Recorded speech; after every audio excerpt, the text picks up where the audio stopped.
Friends, నా పేరు కళ్యాణ్.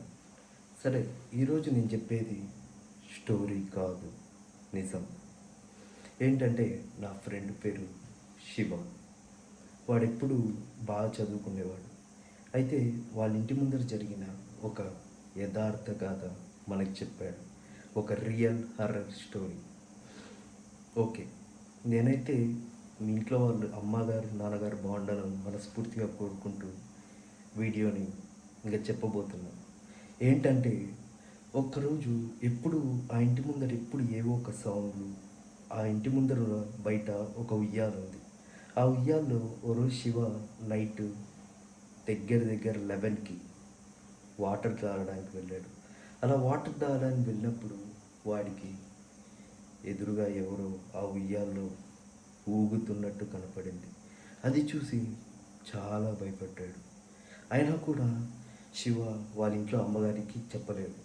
చెప్పకపోవడంతో వాళ్ళమ్మ ఒకరోజు నైటు నీళ్ళు తాగుదామని వంటింట్లోకి వెళ్ళింది. వెళ్తే అక్కడ కిటికీ తెరిచింది. ఆ కిటికీ ఎదురుగా ఉండే ఇల్లు మాత్రమే చూపిస్తుంది. సో ఎదురుగా నుంచి ఎవరో చూస్తున్నట్టు అనిపించింది శివ వాళ్ళమ్మని. ఎందుకబ్బా అని తదేకంగా శివ వాళ్ళమ్మ కిటికీ దగ్గరికి వెళ్ళి చూసింది.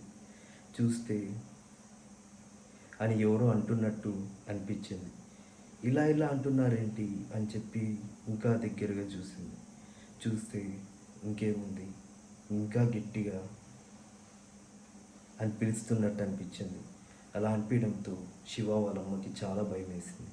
భయం వేస్తే శివ వాళ్ళమ్మ శివకి చెప్పింది, రే ఆ ఇంటి వైపు ఆ ఇంట్లో ఎవరో ఉన్నారా, దెయ్యమేమోరా అని. అంటే శివ కూడా అవునమ్మా, నాకు కూడా చాలాసార్లు అనిపిస్తూ ఉంటుంది అని చెప్పి శివ అన్నాడు.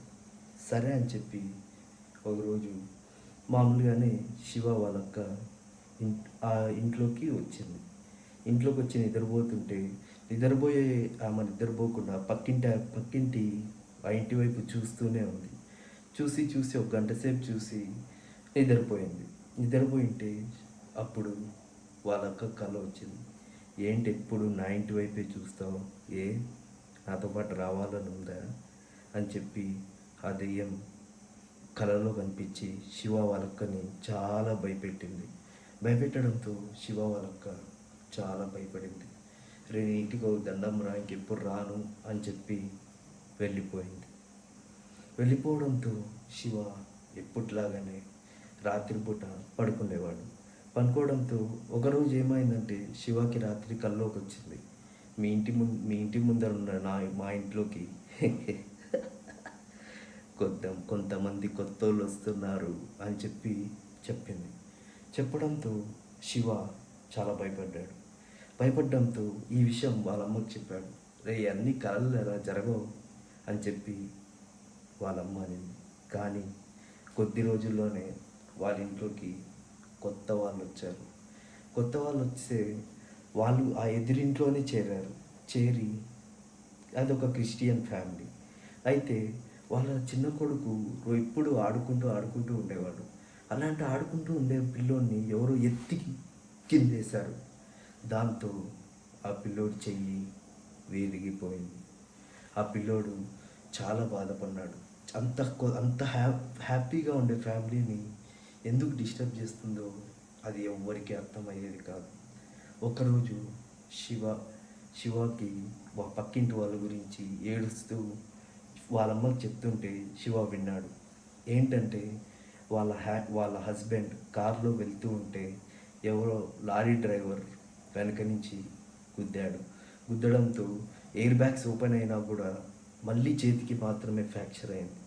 అప్పుడు శివ వాళ్ళమ్మ డైరెక్ట్ ఇంటి ఎదురుగా ఉన్న ఆ ఓనర్ని అడిగింది, ఏం జరిగింది అని కథ అడిగితే ఆ ఓనర్ ఫస్ట్ ఎవరికి చెప్పొద్దని చెప్పాడు.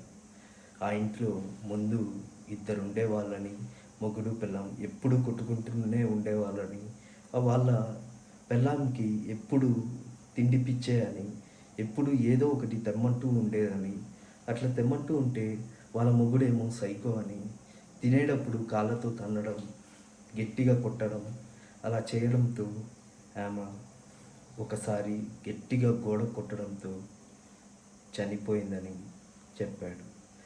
ఈ విషయం ఎవరికి చెప్పొద్దని చెప్పాడు. మళ్ళా ఆ హస్బెండ్ ఎట్లా ఏమైపోయాడు అని ఆమె క్యూరియాసిటీగా అడిగింది.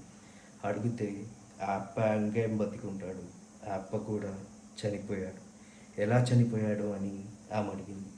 అడిగితే అతను ఒక పెద్ద లారీతో చెట్టును గుద్ది చనిపోయాడు అని చెప్పింది. నిజానికి అతను లారీ డ్రైవర్. లారీ డ్రైవర్ అయినప్పటికీ అది ఆయన ఎంతో మాస్టర్ ఎక్స్పర్ట్. అంత ఎక్స్పర్ట్ కూడా సడన్గా అది కూడా ఎలా మొదలైందంటే లారీ టైర్ పంచర్ అయిన లారీ స్పీడ్గా వెళ్ళి చెట్టును కొట్టి బోల్తా పడింది. బోల్తా పడితే చెయ్యి విరిగింది. కరెక్ట్గా చెయ్యే ఎందుకు విరుగుతుంది అని చెప్పి ఆ ఓనర్ని ఆమె శివవాలమ్మ అడిగింది. అప్పుడు ఆ ఓనర్ చెప్పాడు, ఆ సైకోగాడు ఆమె ఎప్పుడు అన్నం తింటుంటే ఏదో ఒకటి తింటూనే ఉంటుంది, ఆమె తిండి పిచ్చిదని చెప్పి ఆమె చెయ్యి వించేశాడు.